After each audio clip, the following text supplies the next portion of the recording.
바벨론에 의해서 예루살렘은 이렇게 멸망을 했습니다. 오늘 8절부터 내용을 보시게 되면은 느부사라단이 시위대장입니다. 느부사라단이 와가지고 여호와의 성전 그리고 왕궁 예루살렘에 있는 많은 집들을 다 불태워버렸습니다. 불을 태운 이유는 더 이상 여기서 살 수 없도록 만들기 위해서 불을 태워서 모든 것을 이제 살라버려서 남아있는 백성들조차도 이제 살아가기 힘든 그러한 삶을 살게 되었습니다. 그리고 남아있는 비천한 자들은 12절 말씀에 보시게 되면은 농부로 삼았습니다. 예루살렘에 살고 있는 사람들은 일을 하면서 노예와 같은 그러한 인생을 살게 됩니다. 매일같이 농사를 지어서 그곳에서 살게 되는 모습을 또 봅니다. 13절 이후에 보시게 되면은 성전에 있는 모든 물건들을 다 가져갑니다. 노수로 만든 물건들과 은과 금으로 만든 모든 것들을 다 가져갔다라고 이렇게 우리에게 지금 알려주고 있습니다. 그 영광스러운 솔로몬이 지었던 그 영광스러운 성전도 결국 파괴되었고 그곳에 금과 은으로 만들었던 노수로 만들었던 모든 것들도 다 빼앗기게 되는 모습을 보게 됩니다. 전쟁이라는 것이 이렇게 무섭습니다. 전쟁은 결국 죽음을 의미합니다.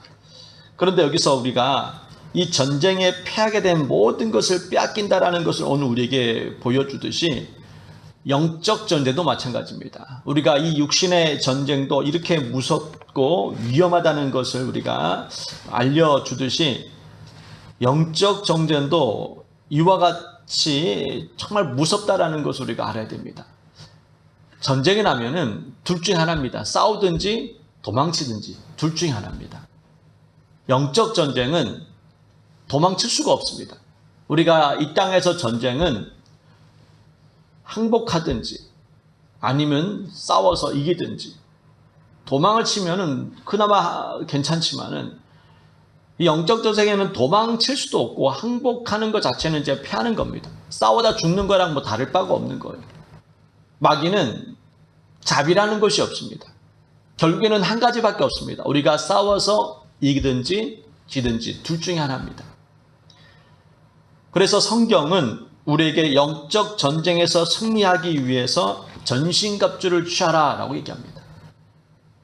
전쟁에서 승리하기 위해서는 일단 무기가 좋아야 되잖아요. 그래서 지금 이 시대에 살고 있는 모든 나라들이 다 무기를 얻기 위해서 좋은 무기를 얻기 위해서 정말 어마어마한 돈을 투자합니다.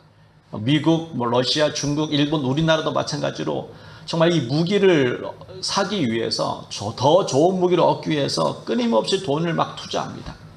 무기가 승리의 가장 큰 원인이기 때문에 그렇습니다. 두 번째는 이제 군인이 있어야죠. 연합을 해야 됩니다. 아무리 좋은 무기를 가지고 있다 할지라도 서로 자기 민족끼리 싸우게 되면은 이길 수가 없습니다. 전쟁에서 가장 큰 승리는 무기와 서로 연합하는 게 가장 중요합니다. 영적 전쟁도 마찬가지입니다. 영적 전쟁도 우리가 승리하기 위해서는 전신갑주를 취해야 하는데 에베소 6장에 보면은 이렇게 말씀합니다. 악한 날에 능히 대적하기 위해서 그리고 승리한 이후에 바로 굳건히 서기 위해서 전신갑주를 취하라라는 겁니다. 전신갑주는 우리가 영적 싸움에 싸울 때 승리하기 위해서 필요하지만 전쟁이 끝난 이후에도 우리가 흔들리지 않기 위해서 전신갑주를 취해야 된다는 겁니다. 전쟁에서 승리했다고 끝나는 게 아니에요, 여러분. 영적 전쟁은 또 자주 찾아옵니다. 마귀는 한 번 패당해서 도망갔다 더 이상 안 오는 게 아니에요. 시간 지나면 또 찾아오고 또 찾아오고 계속 찾아옵니다. 전신갑주를 취해야 되는 이유는 우리가 한 번 전쟁에서 이기기 위해서만 필요한 것이 아니라 영적 전쟁은 우리가 죽을 때까지 계속 해야 되는 전쟁입니다. 그래서 전신갑주를 취해야 된다라고 말씀을 합니다. 전신갑주는 뭐냐? 에베소 6장에 보면요. 진리의 허리띠를 띠고 의의 흉배를 붙이고 평안의 복음의 신을 신고 믿음의 방패를 들고 구원의 투구를 쓰고 성령의 검, 곧 하나님의 말씀을 가지라는 겁니다. 그러니까 6가지가 필요한 거예요. 6가지. 진리와 의와 평안의 복음과 또한 믿음, 그 다음에 성령의 검, 또 우리가 구원이라는 이 6가지의 무기가 필요합니다. 특별히 성령의 이 검, 말씀이 필요하다는 겁니다. 말씀을 통해서 이 6가지 무기를 통해서 우리가 전쟁에서 승리할 수가 있는 겁니다. 한 가지라도 빠지면은 빈틈이 생깁니다. 그래서 원수 마귀는 우는 사자와 같이 두루 살필 자란 얘기는 결국에는 먹잇감을 찾는다는데, 이 먹잇감 중에 약하고 빈 곳이 있는 곳에 찾아와서 공격을 합니다. 이 홍수가 지금 우리가 이 홍수 때문에 많은 피해가 있잖아요. 물은 낮은 곳으로 흐릅니다. 그리고 물은 엄청난 힘이 있어서 이 차까지, 집까지도 무너뜨리는 힘이 있습니다. 약한 쪽으로 흐르는 거예요. 우리 교회 앞에 땅에도 보면은 이 물길이 있잖아요. 약한 곳으로 흐르는 거, 낮은 곳으로, 약한 곳으로 패기 시작합니다. 그래서 길이 만들어져요. 물길이 만들어지기 시작합니다. 이 영적 전도 마찬가지입니다. 이 원수 마귀는 우리 약한 곳을 공격하고 우리를 무너뜨립니다. 그렇기 때문에 우리는 전쟁을 위해서라도 더욱더 굳건하게 깨어 기도하며 믿음을 지켜나가야 되는 겁니다. 좀 전에 불렀던 찬양에 보시면 이렇게 얘기합니다. 믿음이 이기네, 믿음이 이기네. 이 믿음이 그만큼 중요한 거예요. 믿음이 방패라고 했습니다. 원수 마귀가 공격했을 때 믿음이 없으면 이걸 막을 수가 없어요. 또 예수님께서 마지막 오실 때에 이렇게 말씀했습니다. 인자가 올 때에 내가 너희의 믿음을 보겠느냐, 믿음을 볼 수 있겠느냐라는 것. 과연 이 땅에 살아가는데 믿음이 있는 사람이 그래 많지 않다는 겁니다. 믿음을 지킨다는 게 쉽지 않다는 거예요. 왜냐하면 우리는 이 땅에 살아가면서 믿음의 공격을 받습니다. 자꾸 공격받으면 약해지거든요. 약해지지 않기 위해서 우리는 이 믿음 위에 서야 됩니다. 그 믿음을 성장시키기 위해서는 하나님 말씀 듣는 것밖에 없어요. 그래서 말씀을 또 자꾸 들어야 됩니다. 말씀을 듣지 않으면 믿음이 생길 수가 없어요. 믿음은 들음에서 난다고. 들음은 하나님 말씀에서 난다고 했습니다. 말씀을 자꾸 들어야 우리의 믿음이 생기는데, 말씀을 듣지 않으면 믿음이 안 생깁니다. 목사라도 할지라도 말씀을 들어야 믿음 안에 굳건히 서는 것이지, 여러분도 마찬가지입니다. 그래서 말씀을 자꾸 듣고 우리가 읽어야 믿음이 생기는 것이지, 말씀을 전혀 안 듣고 살면 우리의 믿음이 흔들리기 시작합니다. 그러다가 하나님 정말 있을까? 내가 구원받았을까? 하는 의심이 자꾸 찾아오는 겁니다. 그럼 믿음이 흔들렸다는 겁니다. 저와 여러분이 믿음 안에서 굳건하게 하기 위해서 말씀을 이렇게 가까이 하고 말씀 안에서의 그 삶을 살기 위해서 힘써야 될 줄 믿습니다.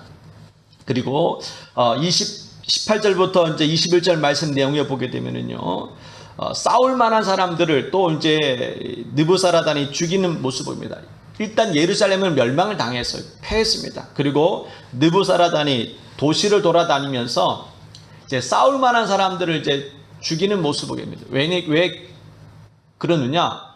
이 사람들 놔뒀다가는 또 다시 쿠데타를 일으키기 때문에 돌아다니면서 보시면은 이제 시위를 일으킬 사람들을 붙잡아서 60명이 이제 붙잡혔는데 이리저리 다니면서 그 사람들을 또 오늘 죽이는 내용이 기록되어 있습니다.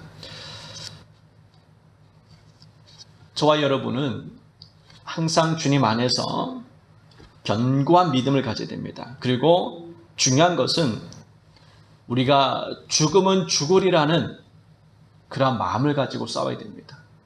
도망칠 곳이 없습니다. 우리는 죽으면 죽어야 된다는 생각을 가지고 싸우지 않으면은 저와 여러분은 실패하게 될 것입니다. 그래서 살기 위해서 우리는 신앙생활을 해야 됩니다. 살기 위해서. 한번 따라하겠습니다. 살기 위해서 신앙생활하자. 우리는 신앙생활하는 이유는 살기 위해서입니다. 여러분이 일을 하는 이유는 살기 위해서 일을 하고, 우리가 먹는 이유는 또 살아가기 위해서 우리가 먹듯이 신앙생활도 마찬가지입니다. 우리가 살아가기 위해서 신앙생활을 해야 됩니다. 예수님께서 우리에게 깨어있으라고 말씀했습니다.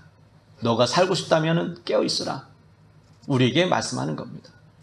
지금 다 잠잘 때가 아니라는 겁니다. 세상이 점점 악해질 것이고 우리는 점점 하나님께 갈 시간이 가까워지고 있습니다.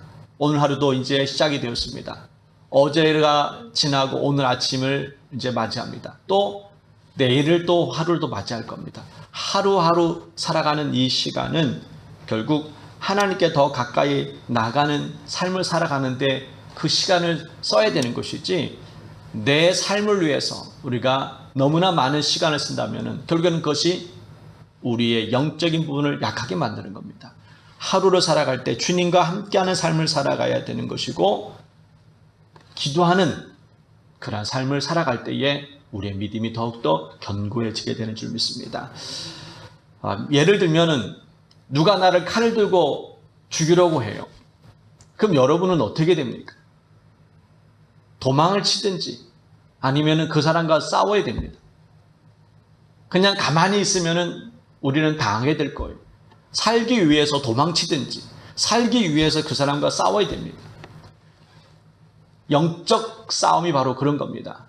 우리는 살기 위해서 신앙생활 해야 되는 겁니다. 그래야 여러분이 주님 안에서 나중에 기쁨을 얻게 될 줄 믿습니다. 말씀을 한번 정리해 보겠습니다. 예루살렘이 멸망을 당합니다. 그들은 더 이상 싸울 수 있는 상황이 아니었습니다. 바벨론의 군대가 워낙 강했기 때문에, 또 하나님의 말씀에 불순종했기 때문에 그들은 멸망을 당합니다. 가장 근본 원인은 힘이 없어서 멸망당한 것이 아니라 하나님의 말씀에 따라 살지 않았기 때문에, 예레미야 선지자를 통해서 말씀하셨는데 시드기야는 예레미야 선지자의 말씀을 듣지 않았습니다. 하나님의 말씀을 거부합니다. 그리고 자기가 자기 방식대로 이렇게 하면 이길 거라는 생각으로 그렇게 추진했는데 오히려 그것이 큰 화가 되었습니다. 우리의 생각이 그럴 수 있습니다. 이렇게 하면 내가 이길 것 같고 내가 잘 될 것 같지만은, 그러나 하나님께서 함께 해주지 않는다면은 결국에는 오히려 큰 고통으로 찾아오는 경우가 있는 겁니다. 그러니까 하나님 말씀대로 살아가는 것이 가장 승리하는 축복인 줄 여러분 믿으시기 바랍니다. 그러니까 내 생각과 내 방법보다는 하나님의 말씀대로 살아가는 것이 내 삶을 승리하게 만드는 것이고 내 삶을 더욱더 온전하게 만드는 겁니다. 그래서 말씀대로 살아가는 게 가장 쉬운 방법이라고 우리는 생각하셔야 됩니다. 예를 들면 일을 이제 누가 해서 일을 맡깁니다. 그리고 출근하자마자 네가 알아서 일을 해 라는 하는 것과 와가지고 이것 해 라고 했을 때에 얻은 게 쉽습니까? 그냥 알려준다. 이것 하는 게 쉽지, 내가 알아서 하는 것은 너무 어려운 거예요. 인생도 마찬가지입니다. 내가 알아서 한다는 것은 너무 힘든 거예요. 어떻게 살아가야 될지, 어떤 길을 가야지, 어떤 일을 해야 될지 성공할지 아무도 모르잖아요. 그래서 하나님께서 가르쳐 주신 겁니다. 이렇게 살면 너는 성공할 거야. 이렇게 살면 너는 잘 될 거야. 분명히 말씀했는데 우리는 그런 말씀보다는 자기 생각 가지고 살려고 하니까 우리 인생이 실패가 많고 고난이 많고 어려움이 많은 건지도 모릅니다. 시드기야가 하나님 말씀 들었음에도 불구하고 이렇게 하면 넌 살 거야 라고 했는데, 시드기야 그렇게 하면 못 살 것 같아, 자기 생각에. 그러니까는 애굽을 의지해가지고 살다가 오히려 쫄딱 망하고 두 눈이 뽑히게 되고 자기 자녀들이 보는 앞에서 자기 앞에 죽는 일들이 벌어지잖아요. 그러니 여러분도 하나님의 말씀대로 살아가는 것이 내 삶의 가장 큰 축복임을 믿고 주님 안에서 오늘도 열매 맺는 하루가 되기를, 또 영적 전에서 승리하시기를, 또 살기 위해서 신앙생활 하시기를 주의 이름으로 축복합니다. 기도하겠습니다. 하나님 아버지, 하나님의 성전이 무너집니다. 하나님의 백성이 포로로 끌려가고 죽임을 당합니다. 이 모든 일들은 결국 그들이 힘이 없어서 멸망한 것이 아니라 하나님 말씀을 듣지 않았기 때문에 이렇게 됐다라고 우리에게 말씀합니다. 오늘도 이 말씀을 통해서 오늘 하루 살아갈 때에 주님, 내 방식, 내 생각대로 살아가는 것이 아니라 하나님의 말씀대로 살아가는 그런 삶을 살게 하여 주시옵소서. 또 원수 마귀는 늘 우리 주위의 곁에서 우리를 넘어뜨리고 우리를 죄를 짓게 만들려고 합니다. 주님 바라보게 하여 주시옵시고, 또 영적 싸움에서 이길 수 있도록 전신갑주를 취하고 믿음의 삶을 살게 하여 주시옵소서. 예수님의 이름으로 기도드립니다.